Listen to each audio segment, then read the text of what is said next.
Welcome to the Pioneer Library System. I'm Holly from the Newcastle branch. In today's acrylic painting, we will capture the beauty of this moonlit winter's night by using only 3 acrylic paint colors.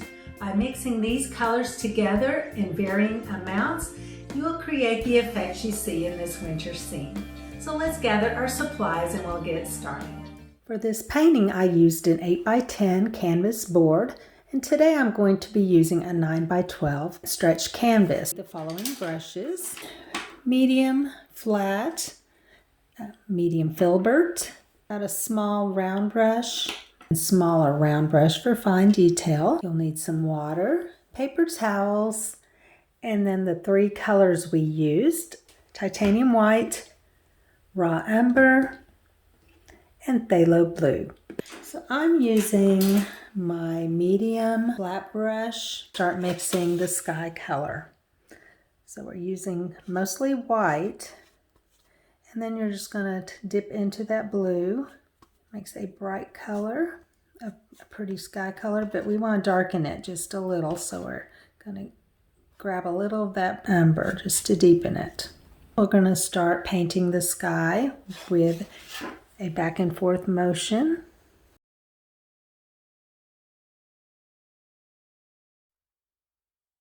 And we're going to start making the trees that are in the distance along the horizon there. I used the blue, get a little bit of raw umber, and then we want to tone it down with just a little bit of white. And I'm using the same brush I had, and I'm just going to create some trees.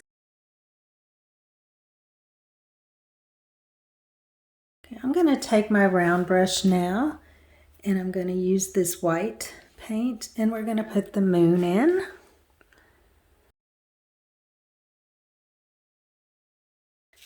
Now we're going to take some of the white into the sky and make the glow. I'm just making little back and forth, kind of a cross hatch around my moon, and just blend it into the rest of the sky.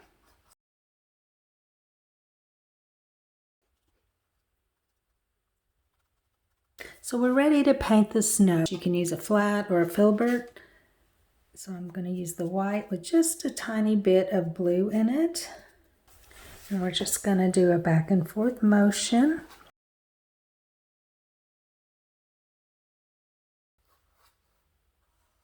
For the stream, we're going to mix about the same color, maybe a little bit darker than we did for the sky.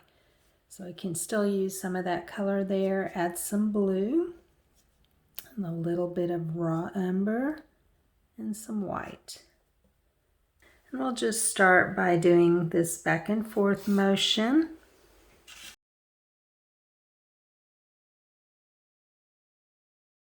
And we want it to look like it's going around this corner, so it gets smaller as it goes back into the distance, so it kind of comes around. And to give your stream some interest, you can have it cut into the bank a little bit. It's not perfectly straight, so we got some little ridges in there. I'm going to get a little white and just kind of come across this a little bit. Okay, I'm going to switch to a smaller brush.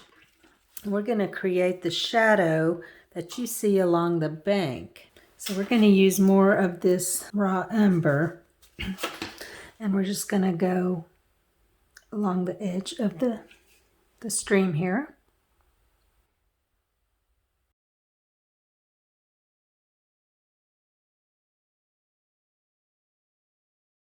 We want to create a shadow for the snow that is on the edge of the stream. So we'll take some of the blue that we have and add it to that white. And we'll just go along the edge of that snow.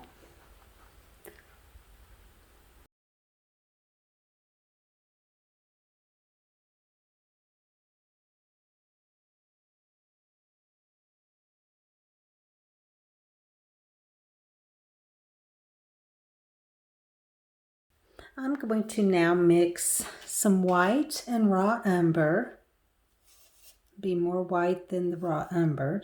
Dab that on the trees that are in the distance. For the trees, I use this raw umber, but we want to deepen it just a little bit. So I add a little tiny bit of phthalo blue. And you're going to take a round brush, and I press harder at the bottom, and then as I go up, I lighten up on my stroke as it gets closer to the edge of the branches so they get tinier.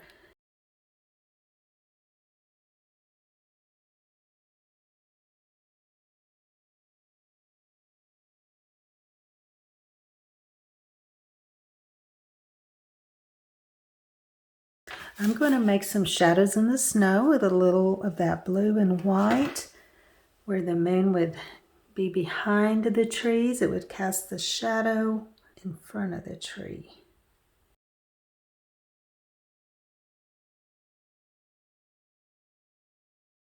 And then you'll want to reflect some of the trees in the stream with some of that dark color. And you can say you might see this tree reflecting. So you're going to add that dark color.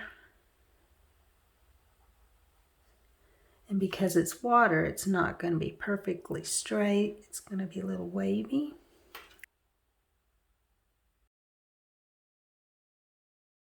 If you like to add a little snow-covered stones that are in the river, and just make those by adding a little bit of white.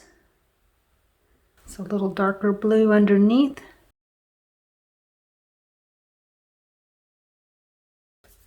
Using your very tiny brush, you can create the glow on the trees where the moon is reflecting behind them.